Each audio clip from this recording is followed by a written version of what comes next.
সরকারি কর্মচারীদের নতুন বেতন কাঠামো বা পে স্কেলের জন্য কমিশন গঠন করা হয়েছে। এই কমিশন অন্তর্বর্তী সরকারের কাছে রাজনৈতিক, আর্থিক ও সামাজিক সংকট আমলে নিয়ে নতুন একটি কাঠামো প্রস্তাব করবে। গত জুলাইয়ে গঠিত এই পে কমিশনকে 6 মাসের মধ্যে প্রতিবেদন দিতে বলা হয়েছিল। জানা গেছে, নির্বাচিত সরকার এসেই নতুন বেতন কাঠামো বাস্তবায়ন করবে। অবশ্য এই নতুন বেতন কাঠামো ঘোষণা ও বাস্তবায়ন হওয়ার আগ পর্যন্ত সরকারি চাকরিজীবীরা নিয়ম অনুযায়ী মহার্ঘভাতা প্রাপ্ত হবেন। এমন পরিকল্পনা নিয়ে সরকারের অর্থ বিভাগ অগ্রসর হচ্ছে।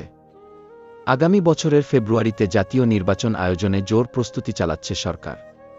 এজন্য আর্থিক সংকট বিবেচনায় নিয়ে নির্বাচনের আগে নতুন বেতন কাঠামো ঘোষণার সম্ভাবনা নেই। তবে পে কমিশন প্রতিবেদন জমা দিলে সেই অনুযায়ী একটি বেতন কাঠামোর সুপারিশমালা চূড়ান্ত করবে সরকার। ভোটের পর নতুন সরকার ক্ষমতায় এসে তা বাস্তবায়ন করবে। পে কমিশন গঠনের পর 4 আগস্ট প্রথম সভাও করেছে কমিশন। কর্মপরিধি অনুযায়ী আগামী 6 মাসের মধ্যে সরকারের কাছে একটি প্রতিবেদন দাখিল করবে কমিশন। সেই প্রতিবেদন অনুযায়ী নতুন একটি বেতন কাঠামো ঘোষণা করা হবে।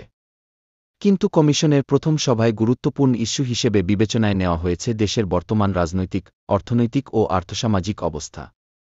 এ অবস্থায় সরকারি চাকুরেদের জন্য নতুন বেতন কাঠামো ঘোষণা করা কতটা উপযোগী তা নিয়েও আলোচনা হয়েছে।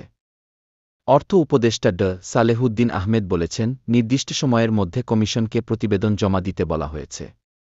এক্ষেত্রে দেশের আর্থসামাজিক অবস্থা ও মূল্যস্ফীতি বিবেচনায় রাখতে বলা হয়েছে।